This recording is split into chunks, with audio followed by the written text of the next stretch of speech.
An elderly man died poor, but he was hiding $1 million secret. Ignored by his own family for years, they all despised him until the day his will was read and despair took over. What could a humble retiree, ignored by his own family, possibly hide that would drive everyone to despair and, at the same time, reveal the true value of family bonds?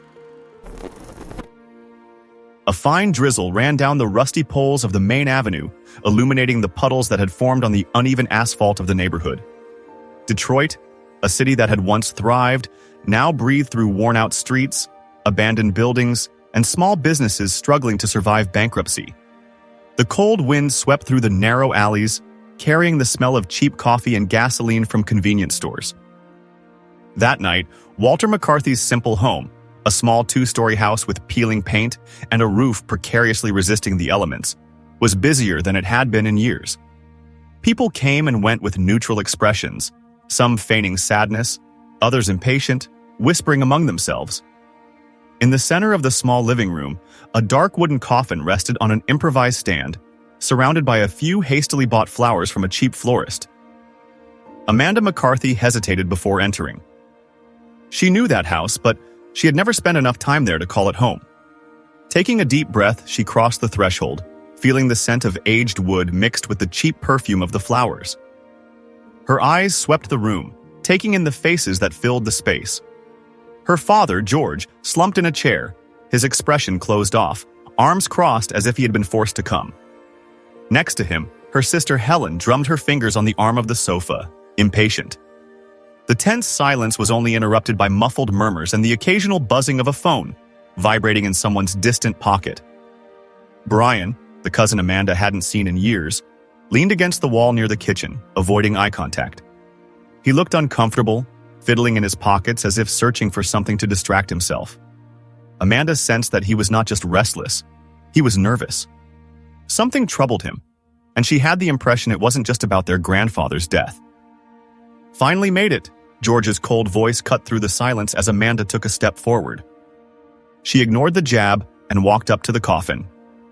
Her grandfather looked peaceful, hands crossed over his chest. For the first time in a long while, Amanda observed him closely, feeling a pang of regret. As a child, she loved listening to his stories, but over the years her family had convinced her that visiting Walter was a waste of time. Now, all that remained was a lifeless body and an uncomfortable silence. "Do you think he really left anything for anyone?" Helen whispered to George, loud enough for Amanda to hear. "If he did, I hope it's something useful. Because just having to pay for this funeral, we're already at a loss," George replied, raising a cheap wine glass that someone had filled without much ceremony. Amanda felt her stomach turn. It was hard to believe that those people were there for the same reason she was. The difference was that while Amanda was trying to deal with her guilt, George and Helen were only concerned about money. Brian cleared his throat and edged a bit closer to the center of the room. "Did the lawyer call anyone?" he asked, his voice hoarse and hurried. George raised an eyebrow. "Yes, he's coming tomorrow. The reading of the will be at his office downtown." "Great. Let's just get it over with," Brian replied quickly, but Amanda caught a glint of unease in his eyes. He wanted it to end soon, but not because of the loss. Amanda decided to step away from the group and went to the kitchen. She poured herself a glass of water and leaned against the sink, trying to organize her chaotic thoughts. That's when she noticed Nora, Walter's caregiver, sitting alone by the table. Nora's eyes were red and swollen, genuine sorrow reflected in her expression. Unlike the family, she seemed to be the only one who truly felt Walter's absence. "I remember you," Amanda said softly, sitting down beside her. Nora looked at her, surprised. "Yes, you used to come when you were a child. Walter talked a lot about you." The mention of his name made Amanda swallow hard. "He did?" Nora nodded, clutching a handkerchief. "Always. He said he wanted you to be different, that you wouldn't inherit the coldness of the rest of the family." The words hit Amanda like an unexpected blow. What did her grandfather see in her that the others did not? However, before she could ask more, George's voice echoed through the room. "Hey, Nora, since you were so close to my father, Do you know if he was hiding any money? Any savings, investments? Because if he left anything of value, we have a right to know. Nora's face hardened. Walter never cared about money. He was more concerned with other things. Helen snickered softly. Then we won't find anything but useless memories. Amanda closed her eyes, holding back her anger. The wake continued in that heavy atmosphere, laden with hypocrisy. Some people remained there only for protocol, while others whispered about what they would do if the inheritance turned out to be substantial. Shortly after midnight, the house emptied. Nora was the last to leave, casting one last glance at the coffin before crossing the front door. Amanda decided to spend the night there. She sat beside her grandfather, observing every detail of the room, trying to remember any good memories. But all that filled her mind were the years of estrangement, the moments she could have been there but chose to ignore him. In the silence of the early morning, she heard footsteps in the hallway. Brian appeared in the doorway, his eyes hollow and restless.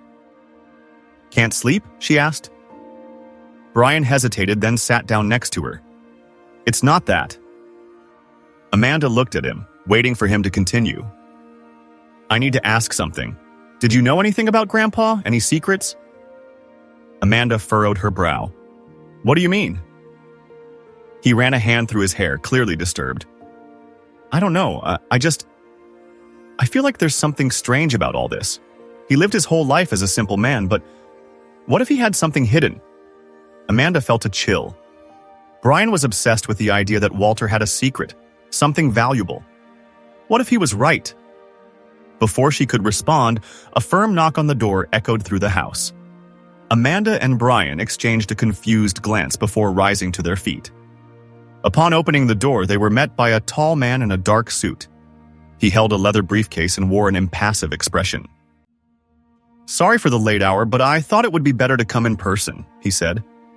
Amanda narrowed her eyes. "Who are you?" The man extended a card. "My name is Richard Langford. I am the attorney responsible for Walter McCarthy's will." Brian swallowed hard. "But isn't the reading tomorrow?" Richard smiled almost enigmatically. "Yes, but there's a detail that needs to be discussed beforehand." Amanda felt her heart race. What could be so important that it warranted the lawyer's early arrival? In that moment, she knew that her life and her entire family's life were about to change forever. The sun of Detroit timidly rose between the buildings, painting the sky with orange hues and dissipating the last traces of dawn. Amanda, Brian, George, and Helen traveled in silence through the city's chaotic traffic, heading to the law office where Walter McCarthy's will would be read. Inside George's car, the atmosphere was tense. Amanda watched her father with a fixed gaze on the road, his hands gripping the steering wheel tightly. Helen, in the passenger seat, distractedly fiddled with her phone, but her pressed lips betrayed her anxiety. Brian, leaning against the back window, seemed lost in thought. No one spoke, and perhaps that was for the best. Upon arriving at the building, they were confronted with a disturbing contrast. The luxurious glass and steel structure loomed imposingly against the city, completely out of place compared to the modest home where Walter spent his final years. Amanda felt a pang of indignation. Her grandfather had lived in a humble neighborhood, devoid of luxury, and now they found themselves stepping on expensive carpets surrounded by marble-clad walls. What was he hiding?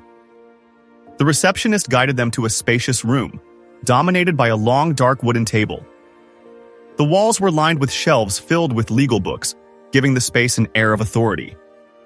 At the center of the table, a sealed envelope lay next to a thick folder. The lawyer, Richard Langford, adjusted his glasses and smiled politely as they entered. "Good morning. I know this meeting may be emotionally taxing, so I'll try to be brief," he began, closing the folder with a meticulous motion. George crossed his arms and leaned back in his chair. "Let's get straight to the point, then. What did my father leave?" Richard raised an eyebrow before responding. "Before we discuss the assets, there is something important that needs to be clarified. Walter McCarthy left not only an inheritance but a secret of inestimable value." The silence that followed was thick, laden with expectation. Helen rolled her eyes. "Secret? What kind of secret?" Richard slid his fingers along the surface of the sealed envelope, hesitating for a moment. Then he looked at each of them before continuing. In addition to the material assets he owned, Walter left specific instructions for his family to follow before gaining access to what truly matters. Nothing will be delivered immediately. George laughed derisively. Is this some kind of joke? No, Richard replied calmly. Your father was very clear. There are conditions that must be met before any of you can claim anything. Brian leaned forward, his eyes shining with unease. And what are these conditions? Richard opened the folder and pulled out a second envelope. He slid the paper across the table and gently pushed it toward the family. Here are Walter's directives, but before we proceed, there's one more important point to discuss. The tension in the room mounted. Amanda felt her heart race. Part of Walter's assets has been allocated to someone not present in this room, Richard announced. Helen frowned. What do you mean? Richard cleared his throat before saying firmly, Nora Adams. The name dropped into the room like a bombshell. George erupted immediately. The caregiver? You're telling me my father left money for that woman? Helen scoffed. This is absurd. Amanda remained silent, absorbing the information. Brian, on the other hand, clenched his fists, his jaw tight. This is unacceptable, George continued, slamming his hand on the table. My father was manipulated. That woman took advantage of his weakness to extract money. Richard maintained his composure. The decision was made by Walter while he was in full possession of his mental faculties. And to clarify, Nora Adams did not receive a common inheritance. What was left to her is something very specific and directly related to the conditions you must fulfill. Helen crossed her arms. And what exactly did she receive? Richard adjusted his glasses and consulted the documents. Nora was given the responsibility of safeguarding an essential item for access to the most valuable part of Walter's will. George laughed in disbelief. And what the hell does that mean? Richard closed the folder with a soft snap. It means that if you want to know what your father really left behind, you'll need to seek out Nora. And more than that, you will have to follow the instructions he left. The silence was broken by Brian, who finally spoke. And what are these instructions? Richard leaned back in his chair, folding his hands on the table. Walter devoted the last years of his life to helping people.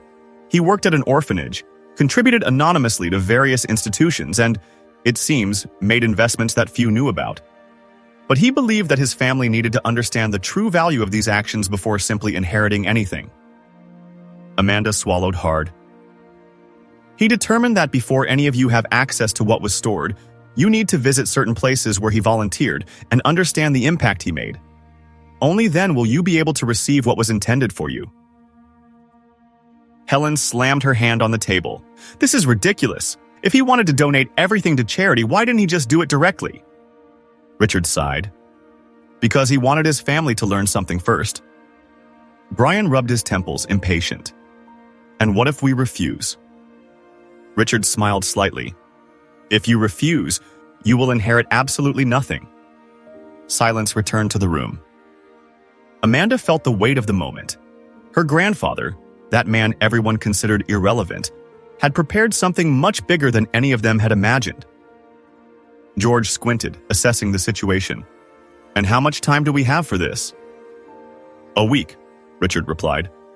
If you don't meet the conditions within that time frame, the remaining assets will be donated as instructed. Brian muttered a curse under his breath. Helen looked like she was on the verge of a breakdown. Amanda, however, felt something different. Guilt, curiosity, perhaps even a desire to understand who her grandfather truly was. And where do we start? She asked. Richard smiled faintly. The first location is St. Mary's Orphanage.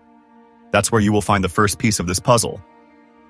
Amanda looked at the folder on the table, feeling a chill run down her spine. The journey had barely begun, and it was already clear that this would not just be a battle for money. Walter McCarthy left much more than an inheritance. He left a challenge. And if they wanted the answer, they would have to accept it. If you're enjoying this story, make sure to subscribe to the channel, like the video, and leave a comment. Your support is crucial for the growth of the channel. and helps bring more emotional stories like this. Thank you. Now, let's continue the story. The old, noisy van approached St. Mary's Orphanage, creaking with every pothole in the worn streets of the neighborhood. The morning sky was overcast, a precursor to the charged atmosphere among the vehicle's occupants. George drove with a furrowed brow, impatient. Helen, in the passenger seat, sighed dramatically with every turn, as if this were the greatest sacrifice of her life. Brian sat in silence, absorbed in his own thoughts, while Amanda gazed out the window, watching the modest houses and children playing on the street with makeshift toys. The silence was broken when George muttered under his breath, "This is all ridiculous. An old senile man thinking he can manipulate us from beyond the grave." Helen murmured in agreement, but Amanda couldn't contain her irritation. "If it's so absurd, why are we here?" she asked, not taking her eyes off the scenery. "Because he tied everything up in a way that forces us to be here," George replied tersely. "If we're not here, we won't see a dime." The van stopped in front of the rusty iron gate of the orphanage. The faded sign swayed in the wind, and inside, children could be seen playing in the courtyard. Some were barefoot, others wore patched clothes, but all seemed full of life. Amanda felt a tightening in her chest. Was this where her grandfather spent so much time? The place had a warm atmosphere, but it was clear it needed repairs. They got out of the car, and a sharp sound of squeaky hinges echoed as the gate was pushed open. A woman in a blue habit stood waiting at the main entrance. Her gaze was firm and scrutinizing, as if she could see through each of them. "Sister Catherine?" Richard, the lawyer accompanying them to ensure everything went according to Walter's wishes, asked. The nun nodded. "Welcome to St. Mary's Orphanage. I would say it's a pleasure to have you, but that would be a lie." George rolled his eyes. Helen crossed her arms, offended. "We're not here for fun," Helen said, her impatience evident. "We just need what my father left here." Sister Catherine raised her eyebrows. "Ah, yes, the artifact." She pursed her lips and clasped her hands in front of her. "Walter was very clear in his instructions. Nothing will be given until you spend an entire day helping at the orphanage." George scoffed. "This is ridiculous. How much do you want to just hand over that junk?" The nun didn't blink. "Nothing. But if you don't fulfill what has been asked, you can leave now." The silence was deafening. Richard cleared his throat. "These were Walter's conditions." Helen rubbed her temples. "Fine, let's get this over with." Sister Catherine led them inside. The orphanage's interior was simple but well-kept. The walls bore colorful murals painted by the children themselves, and the smell of freshly baked bread filled the air. "The tasks are simple," the nun announced. "Mr. McCarthy liked to help in the kitchen and with cleaning. Some repairs are overdue, and we need assistance." George turned pale. "Cleaning? You want me to scrub the floor?" Sister Catherine smiled without humor. "Walter did that every week." Brian chuckled softly. "This is going to be fun." While Helen and George were sent off to wash dishes and scrub hallways, Amanda was taken to the courtyard, where a group of children played. Some ran around her, excited by the presence of a new face. A little girl, perhaps 7 years old, tugged at her hand. "Can you dance?" Amanda hesitated. "What?" The girl pointed to her toes. "Dance. My friend saw it on TV and said girls can fly when they dance." A lump formed in Amanda's throat. The memory hit her like a punch to the stomach. The day Walter offered to pay for ballet classes and her parents refused. Taking a deep breath, she forced a smile and nodded. "Yes, I dance." She looked around.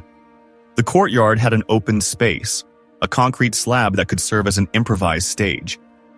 Gathering the children, Amanda began to take her first steps. Simple at first, just light movements, then spins and leaps. The children watched with wide eyes, fascinated.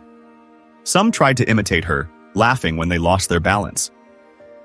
For a moment, Amanda forgot where she was. She forgot George's disdainful looks, Helen's greed, Brian's mistakes. She just danced. And for an instant, she felt she was exactly where she was meant to be. Meanwhile, inside the orphanage, Brian found himself tasked with organizing toys in a small playroom. He huffed, annoyed, but got to work. That's when he heard a child's laughter and turned to find a boy sitting in the corner, watching him. The boy had curious eyes and a familiar face. "You look like someone who's fought a lot," the boy said. Brian raised an eyebrow. "What?" "My friends fight all the time, but only the ones who regret it later look sad like you." Brian felt a chill. He remembered the day he pushed Walter. The old man fell without complaint, without shouting. He simply got up and walked away, leaving Brian alone with the anger he felt towards himself. Swallowing hard, he looked at the boy. "Have you ever fought with someone and then regretted it?" he asked. The boy nodded. "With my best friend, I took his toy. But then I said sorry and he forgave me." Brian looked away. "It's not always that easy." The boy shrugged. "If you say sorry for real, maybe it is." The weight of that conversation lingered with Brian as he finished tidying up, lost in thought. Later, when the sun began to set, Sister Catherine gathered the family at the entrance of the orphanage. "Well," she said, "it wasn't perfect, but you all tried. Walter would be pleased." Helen was rubbing her wrists, irritated with the physical work. George looked ready to explode. Brian was uncharacteristically quiet. Amanda still felt the adrenaline of dancing coursing through her. Sister Catherine pulled something from her habit pocket and handed it to Amanda. It was an old pocket watch. "What is this?" Amanda asked. "What Walter left here," the nun replied, "and a clue to what you need to do next." George tried to grab it, but Amanda held on tight. She noticed a small code engraved on the inside. Nora, who had remained silent until then, frowned at the object. "Is something wrong?" Amanda asked. Nora hesitated but shook her head. "No," she said calmly. I think we need to find out more about this watch." Silence hung over the group. Walter was still guiding them, even after death. Amanda closed her hand around the watch, and she knew this was just the first piece of a larger puzzle. Silence hung over the group as Amanda held the pocket watch firmly. Her slender fingers glided over the cold metallic surface, feeling every detail of the intricate engraving. The object seemed ordinary at first glance, but there was something intriguing about it. Something that made Amanda believe Walter was still trying to communicate, even after his death. Nora stepped closer, her eyes analyzing the watch with greater scrutiny. "This isn't just a watch," she murmured, gently taking the object from Amanda's hands. She turned it over, examining the mechanism. Walter was meticulous. He would never have left something so obvious. Brian frowned and crossed his arms. "So, what exactly are we looking for?" Nora lightly touched a small notch on the bottom of the watch, which seemed slightly out of place. "This here." With a soft click, a secret compartment popped open, revealing a tiny piece of paper folded multiple times.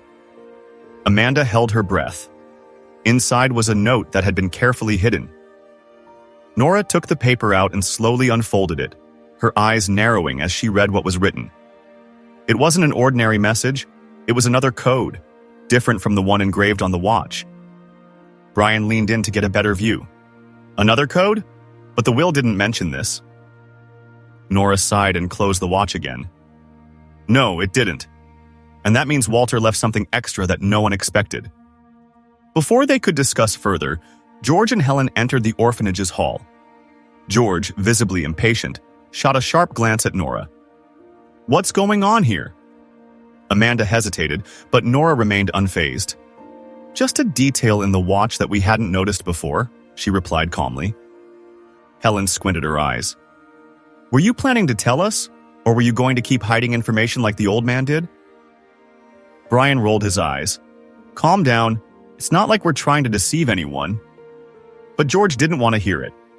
He stepped forward, yanking the watch from Nora's hands in a brusque motion. "Let's see this damn code," he growled, trying to open the secret compartment again, but his fingers trembled with anger. When he couldn't, he slammed the watch down on the table, knocking over a chair in the process. The noise echoed through the orphanage hall, causing a few children playing nearby to stop and look on in fear. Sister Catherine appeared from one of the doors, her expression serious. "What is happening here?" Her voice was sharp, leaving no room for excuses. George ran a hand through his hair, trying to regain his composure. "Nothing," he muttered. "Just a misunderstanding." The nun crossed her arms, glancing at the overturned chair and the watch of Walter tossed carelessly on the table. Her gaze then landed on Amanda, who looked distressed. "If this environment is disrespected one more time, I ask that you all leave immediately." The weight of those words hung in the air, and Helen pulled George by the arm, trying to calm him down. "That's enough, George. We'll sort this out another way." Nora crouched down, retrieving the watch and checking to see if it had been damaged. With a final warning look at George, she held the object more tightly. Shortly after, while Helen and George murmured to each other across the room, Nora approached Amanda. "Can I talk to you?" Her voice was low, almost a whisper. Amanda nodded, and the two walked to a side hallway where they were away from the watchful eyes of the others. Nora held the watch between her fingers and, after a long sigh, decided to share something she had kept for years. "Walter helped me when I was a child," she began, "but not in the way you might think." Her eyes drifted, as if she were reliving the past. "I grew up here, in this orphanage. My parents died when I was 7, and I was left in the care of the nuns. I had nothing. Nothing but fear and uncertainty about the future." Amanda fell silent, absorbing every word. "But then, Walter appeared," Nora continued. "He didn't come here just to sweep the floors or help in the kitchen. He knew every child. He knew our names, our stories. And he chose me. He paid for my education anonymously, ensuring that I had a future. He never asked for anything in return, never wanted recognition. He just wanted to see me do well." Amanda felt a lump in her throat. "My grandfather did the same and never told anyone." Nora smiled sadly. "Walter believed that true kindness didn't need witnesses." She looked at the watch once more. "And that's why I trust him. If he left this second code, it means there's more hidden than the will revealed." Before they could continue their conversation, Richard, the lawyer, called. Nora answered quickly, listening intently. After a few moments, she hung up and looked at Amanda. "It seems we have a new destination." Amanda raised her eyebrows. "What is it?" "The next stop is an industrial warehouse," Nora explained. "Walter left a safe there, and this code might be connected to it." Across the hall, George and Helen, who had been eavesdropping from a distance, exchanged glances. Helen approached with a forced smile. "A warehouse?" she asked casually. "Sounds important." Nora showed no emotion as she replied, "We'll see tomorrow." George narrowed his eyes. "Maybe we can resolve this without so much bureaucracy." His tone suggested he didn't intend to wait passively. Amanda felt a shiver down her spine. Her uncle and mother were growing increasingly impatient. And now, with a second code and a warehouse in play, she knew the battle for Walter's inheritance was just beginning. She looked at the watch in her hands and realized her grandfather had left not just a mystery, but a journey that could change everything. And for the first time, Amanda felt she needed to know the truth. What had Walter McCarthy really hidden in that warehouse? The cold wind cut through the air as Amanda pulled her coat tighter around her body. The car bounced slightly on the uneven road leading to the abandoned industrial area of Detroit. The address provided by Walter's lawyer guided them to an old warehouse, surrounded by barbed wire and a faded sign reading, "Private property, no trespassing." From the back seat, Brian observed the decaying landscape, a reflection of his own life, he thought. He knew he was in a dead-end situation. The debt to the loan sharks haunted him, and if there was any chance to get his hands on money, he needed to act fast. Helen, at the wheel, drove in silence, her face tense and her eyes fixed on the road. Next to her, George tapped his fingers impatiently against the dashboard. "This is ridiculous. The old man could have just given us that money while he was alive." Nora, sitting next to Amanda, remained quiet, but her sharp eyes scanned the area as the car slowed near the entrance gate. 2 security guards appeared outside, holding flashlights. When the vehicle stopped, one of them approached and gestured for them to roll down the window. "Business or trouble?" the guard asked, his voice hoarse and suspicious. Nora was the first to speak. "We're here at the request of lawyer Richard Foster. This location belonged to Mr. Walter McCarthy. We have permission to enter." The guard squinted, glancing at his partner before checking the papers Nora handed over. After a moment of scrutiny, he nodded slowly and opened the gate.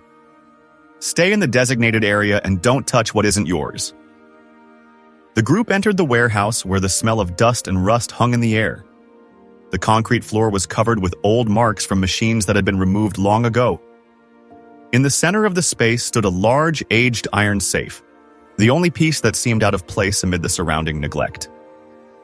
George immediately moved forward, running his fingers over the cold surface of the safe. "Let's get this over with." The lawyer, who had arrived just before them, approached with a folder of documents and pulled out a sheet, reading aloud. "This safe contains the financial and legal assets left by Walter McCarthy. Opening authorized with the first code." Nora handed the watch to Amanda, who hesitated for a moment before stepping up to the embedded electronic lock. She carefully typed in the numbers, her hands trembling. A beep sounded, and the display flashed green. With a metallic creak, the safe unlocked. For a moment, no one moved. Then George was the first to reach out and pull open the heavy door. What they found inside made everyone hold their breath. Stacks of carefully organized documents were piled inside. Amanda grabbed the first folder and opened it, her eyes widening as she read the contents. "Shares of Westech," she murmured. This is worth a lot of money." Brian leaned in, grabbing another document and quickly reading it. "This is a fortune. The shares of this company have skyrocketed in recent years. Did Walter invest in this?" Helen gasped, gripping George's shoulder. "My God, that's over $1 million." The revelation hit the group like a bombshell. For years, they had treated Walter as an insignificant old man, a burden with nothing of value. And now, they stood before proof that he had always been more cunning than they had imagined. George, who had been frozen until then, burst into laughter. "So that's it! The old man was a hidden genius. This is all ours." The lawyer cleared his throat, drawing everyone's attention. "Not exactly." George stopped laughing. "What do you mean by that?" Richard adjusted his glasses and pulled out another document. "The will clearly specifies that 80% of the assets in this account must be allocated to the McCarthy Foundation for orphans and educational programs." He paused dramatically before continuing. "The remaining 20% belongs entirely to Ms. Nora Adams." The silence that followed was deafening. George was the first to react, his expression morphing into pure rage. "What?" His voice came out like a growl. "This is a joke?" Helen looked pale as if she might faint. "He left us with nothing?" Brian swallowed hard, trying to process the situation. Amanda looked at Nora, who remained calm but resolute. George stepped toward the caretaker, jabbing a finger aggressively in her face. "You manipulated a sick old man for your own gain. You have no blood ties to him. You have no right to a cent." Nora didn't back down. "I didn't need to manipulate Walter. He did this because he believed in something greater than you will ever understand." Helen, still in shock, held onto George's arm. "There has to be a way to contest this." The lawyer shook his head. "The will was very well structured. It would be difficult to overturn it without solid evidence of coercion, and so far nothing indicates that Walter was influenced." George clenched his fists. "This is absurd. An old senile man gives a fortune to a stranger and to orphans while his own family is left with nothing?" "You were never family to him." Amanda's voice suddenly rang out, firm and cutting. Everyone turned to look at her. Amanda's eyes were shining with anger and disappointment. "You ignored my grandfather your entire lives. You never cared about how he felt, only about what you could squeeze out of him. And now you're shocked that he left the money to people who actually meant something to him?" Helen opened her mouth to protest but found no words. Brian sighed and ran a hand over his face. "So, is that it? It's over?" Nora, who had remained quiet, let out a deep sigh. "Actually, no." George spun on his heels, his eyes blazing. "What do you mean by that?" She held up the pocket watch and raised it. There's still a second safe, and that second code could be the key. The atmosphere grew even tenser. If the first safe contained documents worth over $1 million, what could the second one hold? Helen and George exchanged glances, and it became clear that now, more than ever, they wouldn't leave Nora alone. Brian crossed his arms, pondering. If there's a second safe, what do you think Walter hid in there? Amanda looked at the watch once more. She felt she was about to discover something that would change everything. And this time, it wouldn't just be money at stake. A heavy silence lingered in the warehouse, broken only by the distant sound of wind whistling through the abandoned metal structures. George and Helen exchanged tense glances, both of their eyes fixed on the pocket watch Nora held tightly. The second safe remained a mystery, and the code to unlock it was in the hands of someone they despised. Helen was the first to step forward, her eyes squinting, her voice measured but laced with venom. Nora, let's be rational. It doesn't make sense to keep this from us. We are Walter's family. He was our father. Nora lifted her gaze, unyielding.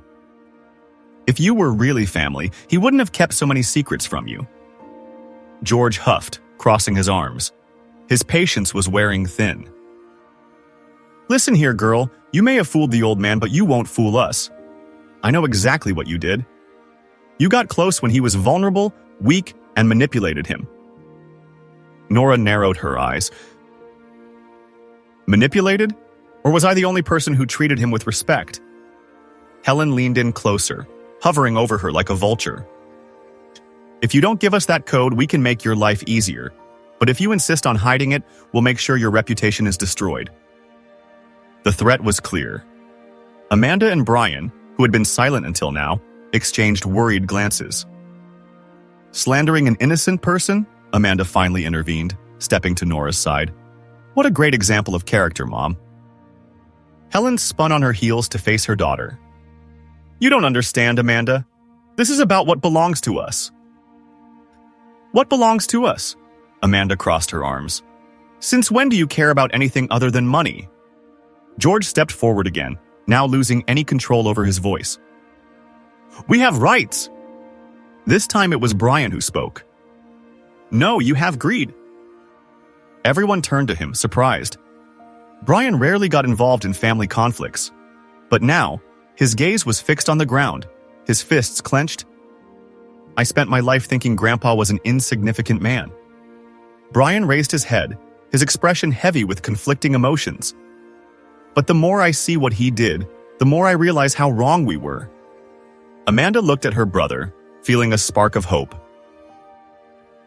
You know that because you feel guilty, don't you?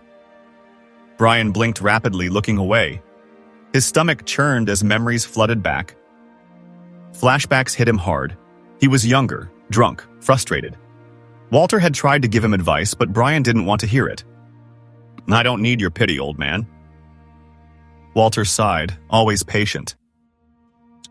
It's not pity, Brian. It's just that you don't have to choose this path.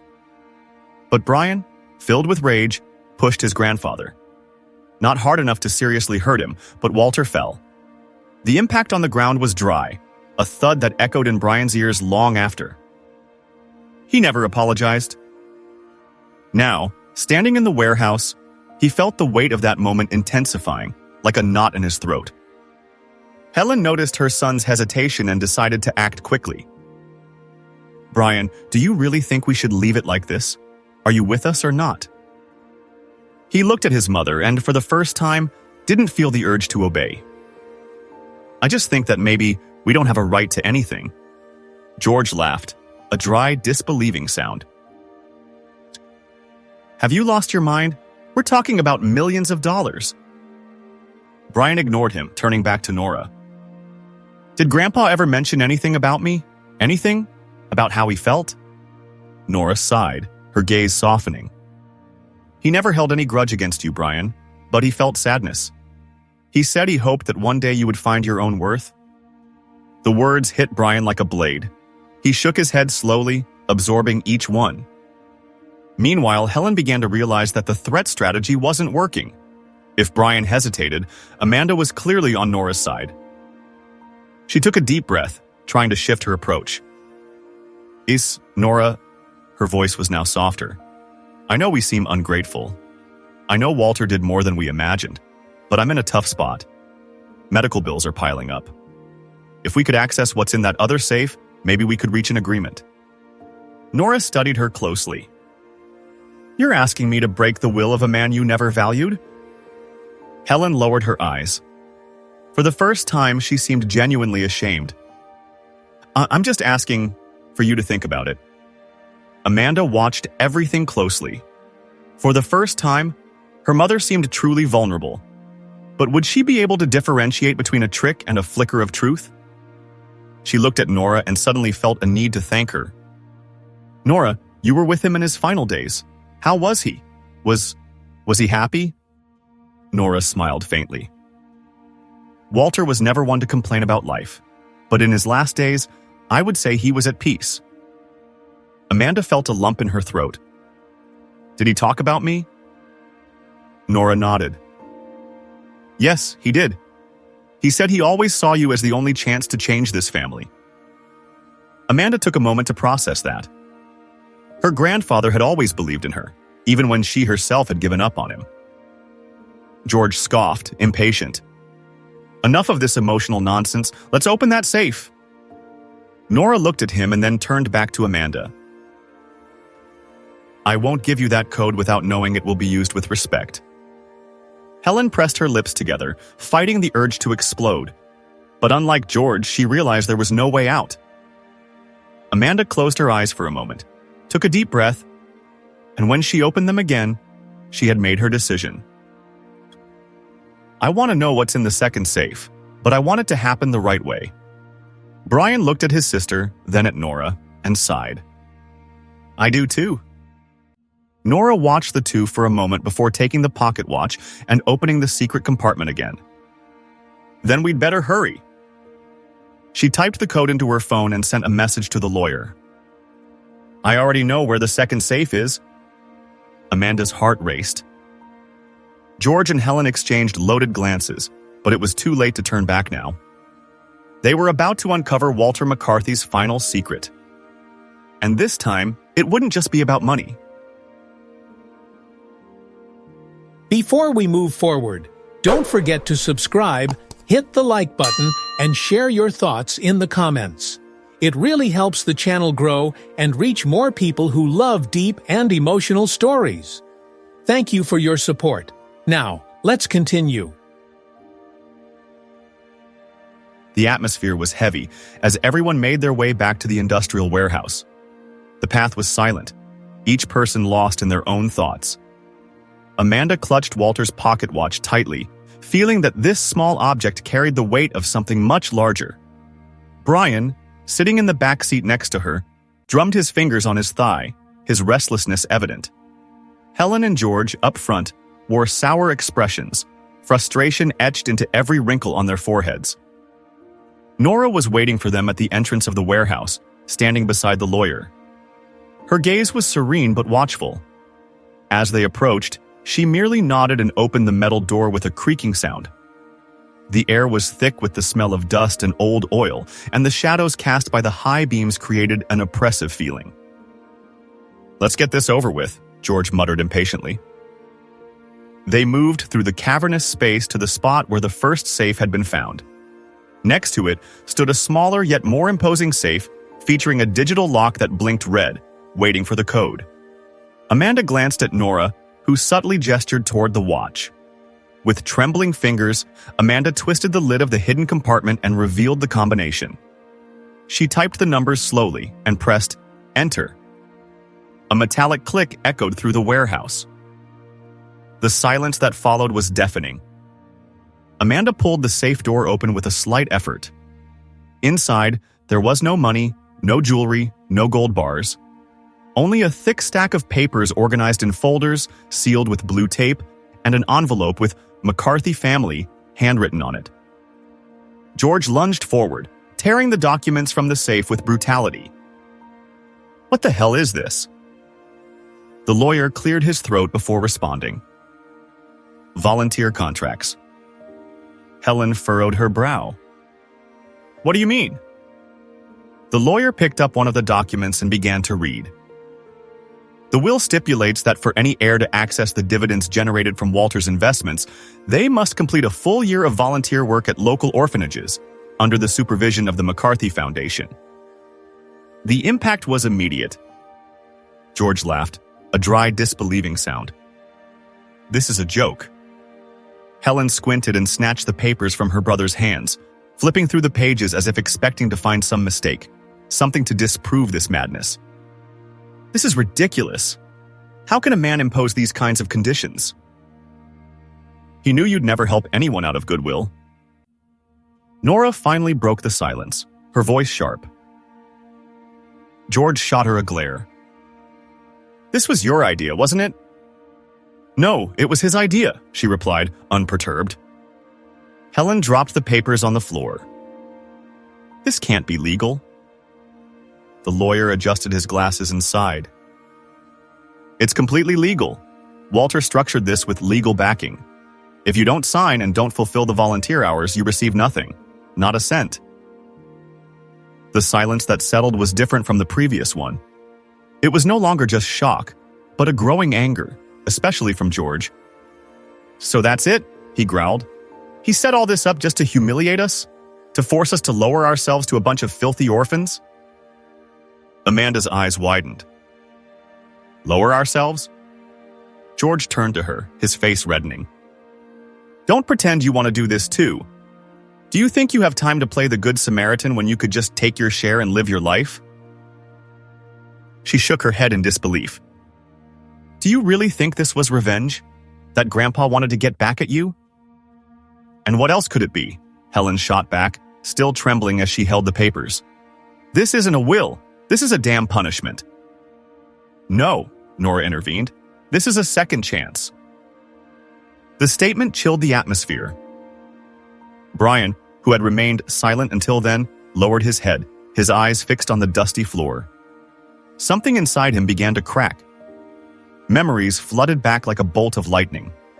Walter's gaze the night of the push, the low sigh when he hit the ground, the silence after the impact. Brian swallowed hard, his throat dry. I did something horrible to him. Everyone turned to look at him. George rolled his eyes.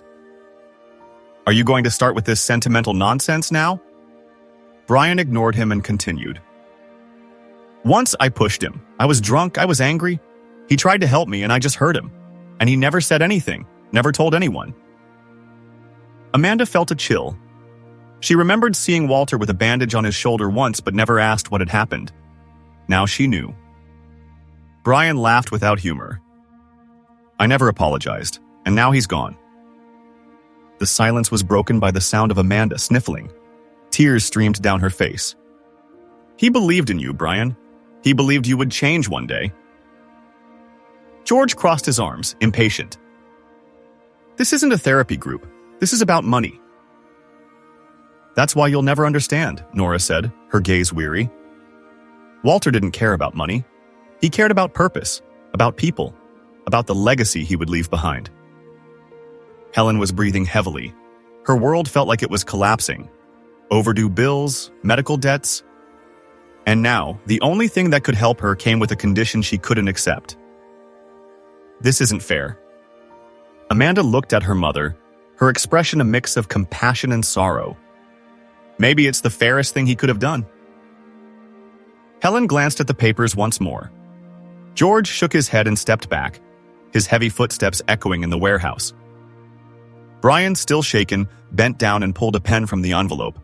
His hands trembled, but he signed. Amanda took the pen next, and without hesitation, she signed as well. Helen and George stood frozen, watching the decision being made right before their eyes, out of their control. Are you really going to do this? Helen asked, her voice barely a whisper. Brian looked at her, and for a moment Helen saw something different in her son's eyes. Something she hadn't seen since he was a child. I need to do this. Amanda nodded. And so do I. Helen stared at the blank space where her signature was supposed to go. A simple scrawl and her life could change. But along with that, She would have to face everything she had avoided her entire life. George turned to her, furious. "Don't sign that crap." Helen closed her eyes, took a deep breath, and then she took the pen. George moved away even further, crossing his arms with a look of pure contempt. But she didn't care. As her signature was made, a weight seemed to lift off her shoulders. Walter McCarthy's will was being fulfilled. And from that moment on, nothing would be the same. But there was still something pending. Nora crouched down and picked up the remaining envelope. There's still one thing missing. Amanda looked at her, confused. "What?" Nora opened the envelope and pulled out a small cassette tape. The label was handwritten. "For my family." Amanda held her breath, her heart racing. Walter still had more to say. And now it was time to listen. The silence in the warehouse was thick, almost palpable. George held the contracts tightly, as if he could tear them apart just with his will. Helen bit her lip, her mind racing for a way out, any loophole. But the lawyer remained firm, unyielding. "How can this be legal?" Helen insisted, trying to keep her composure, even though her voice was wavering. The lawyer adjusted his glasses, his expression neutral. Mr. Walter McCarthy planned everything to precision. Every clause was reviewed and legally registered. There are no loopholes. You either meet the demands or receive absolutely nothing. George let out a bitter laugh, throwing the papers onto the makeshift table in the warehouse. "Oh, this is absurd. This is emotional blackmail." "This is justice." Nora's voice cut through the air, serene yet laden with meaning. George glared at her with pure disdain, his eyes blazing. "You love this, don't you? You love watching us crawl." "I just wanted to see you understand." Nora crossed her arms, unafraid. "But it seems you're still not ready for that." Helen lowered her head. She knew George would never accept it, but deep down, she was beginning to realize that there was no way out. The weight of the medical bills piling up over her head was unbearable. Money would solve everything. But the price to pay was much greater than just signing a piece of paper. It was accepting that her father, whom she had rejected so many times, was still teaching her something even after death. "Do we have time to decide?" Helen asked in a whisper. The lawyer nodded. "The signatures must be submitted by the end of next week. Otherwise, the inheritance will be transferred entirely to the McCarthy Foundation, and you will have no claim to it." The impact of those words made George step back even further, kicking the ground in frustration. Helen picked up the contracts again, her eyes fixed on them, as if they could give her an answer. But Brian had already made his choice. He looked at Nora and then at Amanda. He took a deep breath. "I'm going to do this." Amanda smiled faintly. "Me too." George looked at the two of them, incredulous. "You're a bunch of idiots." "Maybe we are," Brian shrugged. "But at least we're trying to be better than we were before." Helen took a deep breath, still reluctant. But deep down, she knew she needed to sign. She picked up the pen and, hesitantly, scrawled her name on the contract. George scoffed. "I won't do that. I'd rather receive nothing." The lawyer collected the signed contracts, unsurprised. "As you wish, Mr. McCarthy." And with that, the fate was sealed. The next day, Brian woke up earlier than usual. For the first time in a long time, he felt he had a purpose. He picked up the phone and dialed Nora's number. "I need to know more about him," he said as soon as she answered. "About Walter?" "Yes." Brian took a deep breath. "I need to understand better who he was, how he thought. I need to try to redeem myself." Nora was silent for a moment, then sighed. "All right, meet me at the orphanage this afternoon. I think I have some stories to tell you." And so, Brian began his journey of redemption. Meanwhile, Amanda had her own plans. She held in her hands a printed sheet, the application for ballet classes. Her hand trembled as she looked at the paper. It had been years since she had abandoned that dream. But now, she felt her grandfather had given her a new chance. The decision was sealed when Nora, aware of the significance of it, offered her an advance on her share of the inheritance. "Walter wanted you to dance," Nora said, handing her a symbolic check. Amanda felt a lump in her throat. "Thank you." Helen spent the entire day locked in her room, holding the signed contract. She knew she had to do this. But what consumed her was not the obligation, but the feeling that she had failed. Why had her father never offered help when she needed it most? Why had he always been so distant? When she finally gathered the courage to leave her room, she found Brian sitting at the kitchen table. He was silent, flipping through an old photo album. "I've never seen this album before," he murmured. Helen approached and looked over his shoulder. And then her eyes filled with tears. There were photos of her childhood, pictures of her with Walter, forgotten smiles from long ago. Brian turned to the page. And there was a letter. Helen took it with trembling hands. Her name was written on the envelope. She opened it and began to read. And for the first time in a long time, she cried for real. Meanwhile, Amanda and Brian met at the orphanage, reviewing plans to start their volunteering work. Nora watched in silence, feeling a quiet pride for them. They weren't just fulfilling requirements. They were changing. They were finally understanding. But the road was still far from over. And Walter's final message still needed to be heard. The St. Mary Orphanage was bustling with activity when Amanda and Brian arrived that morning. The sounds of children playing in the yard mingled with the gentle aroma of coffee wafting from the communal kitchen. The walls, once peeling, were beginning to receive a fresh coat of paint, and the worn-out furniture was gradually being replaced thanks to the first investments released from Walter's fund. Amanda felt a shiver as she walked down the corridor and caught her own reflection in a stained mirror. She remembered the day she first set foot there, reluctant and unsure of what to expect. Now, that place no longer felt strange to her. On the contrary, she was starting to feel like a part of it.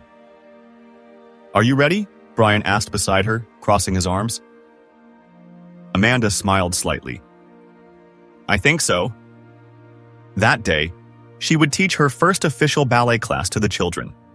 When she shared the idea with the orphanage's director, she hadn't expected such a warm reception. The boys and girls were excited to learn something new, and she felt that, in a way, she was reclaiming a lost piece of her childhood. "All right, kids, line up," she called, clapping her hands energetically.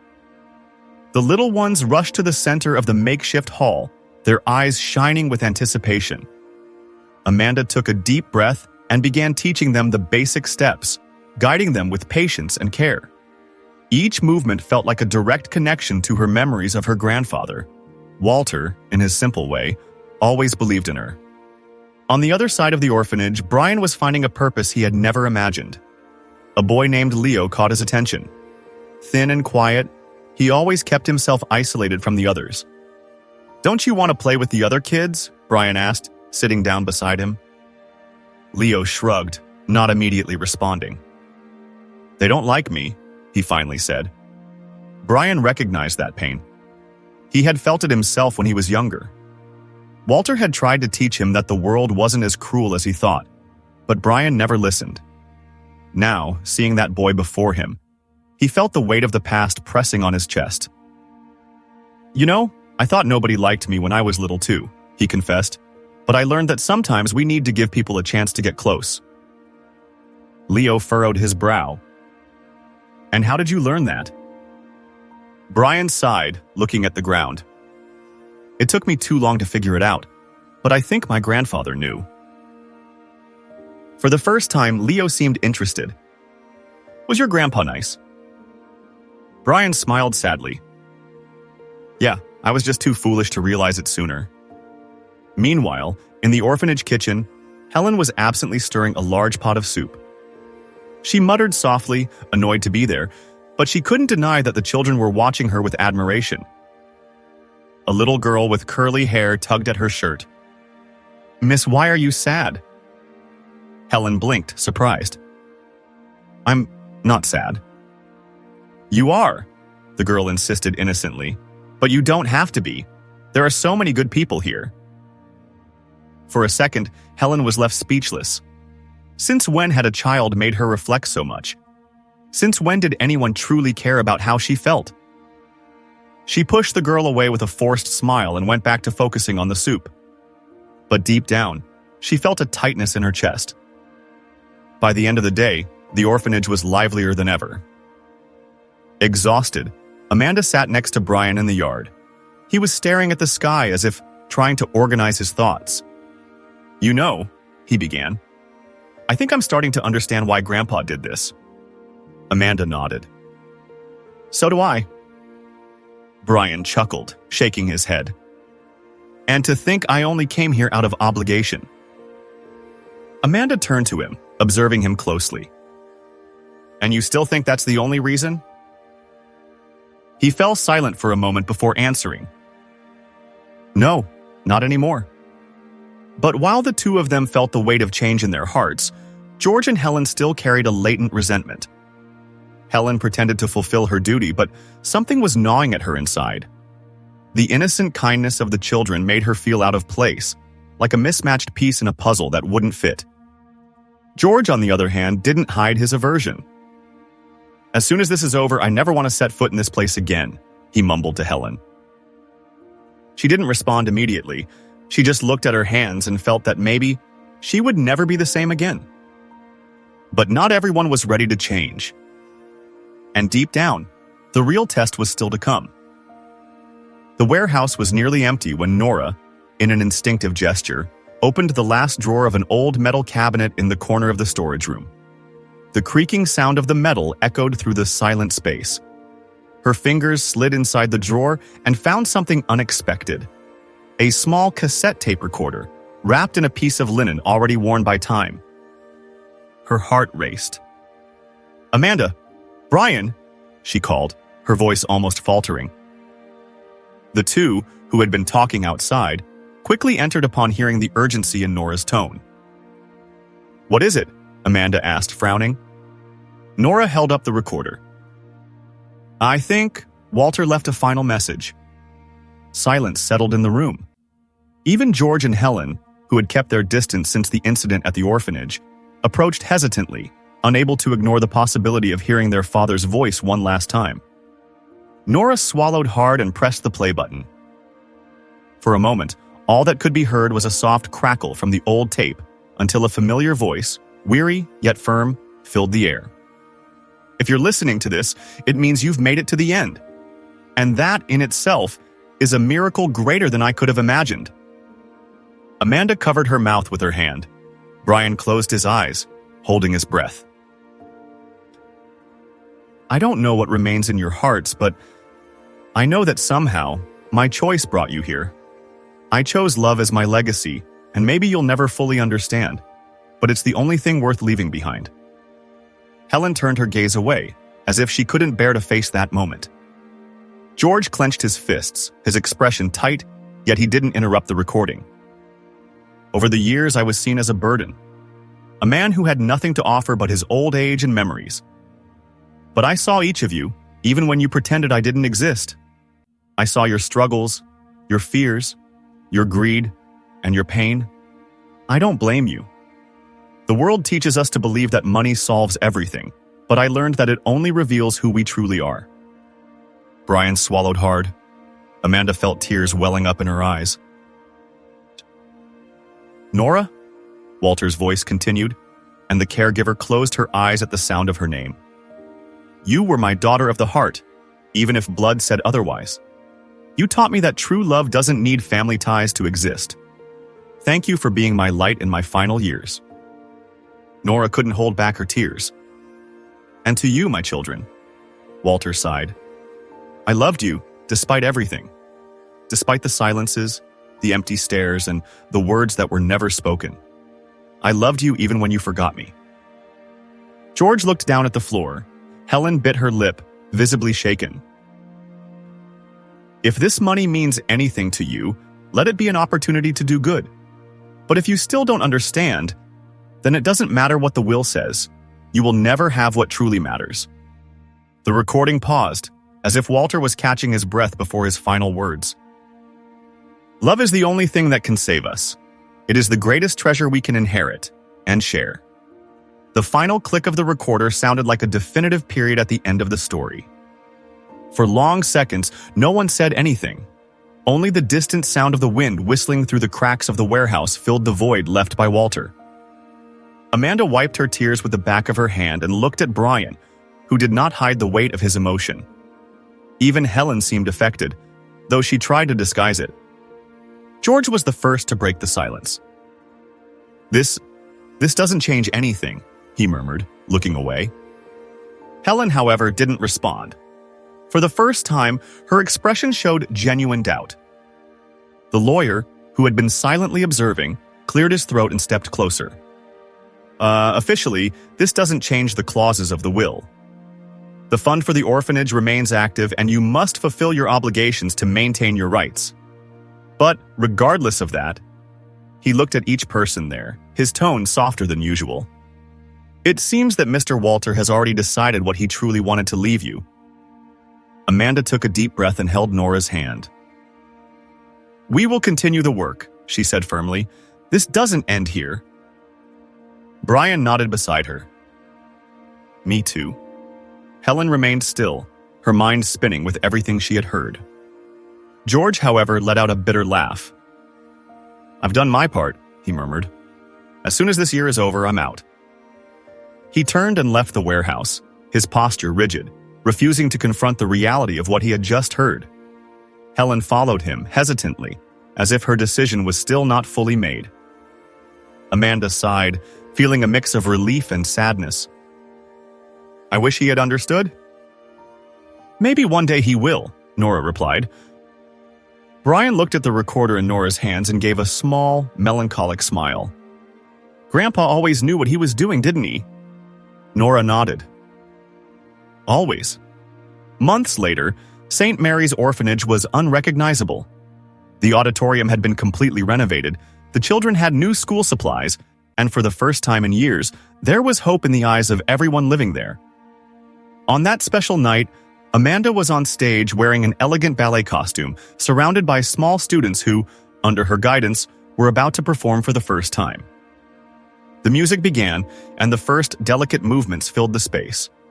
The audience watched in silence, enchanted by the beauty of the moment. Brian, alongside Nora in the audience, smiled as he saw Amanda on stage. He had never imagined he would find purpose in helping others, but there he was, and for the first time, he felt truly at peace. In the back of the auditorium, Helen watched the performance, her eyes misty, while George, with his arms crossed, tried to pretend he didn't care. When the music ended, Amanda stepped forward, holding the microphone with trembling hands due to the emotion. "Spay, this performance is not just about dance. It's about dreams, about what we leave behind, and what we choose to carry forward." She paused, looking at the auditorium filled with smiling children, at Brian, at Nora, and finally, at the empty spot where Walter should have been sitting. Love is the greatest treasure we can inherit and share. The auditorium erupted in applause. And somewhere, Amanda liked to believe that Walter was watching. And smiling.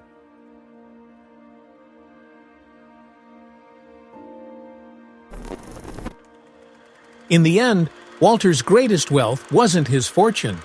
It was the lessons he left behind.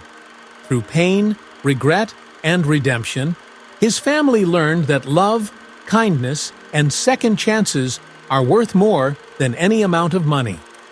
Amanda and Brian found purpose. Helen and George were forced to confront their choices, and Nora remained the guardian of a legacy that would continue changing lives. Walter's story reminds us that our true value is not in what we own, but in how we choose to impact the world. The love we give today is the legacy we leave behind tomorrow. What about you? What kind of legacy do you want to leave behind? And what did you think of this story? Let me know in the comments. If you enjoyed this video, don't forget to subscribe to the channel, turn on notifications, like the video, and leave a comment. Your support helps bring more emotional and inspiring stories like this. And if you want to dive into another powerful story, click on the next video on the screen. Thank you for watching, and see you in the next story.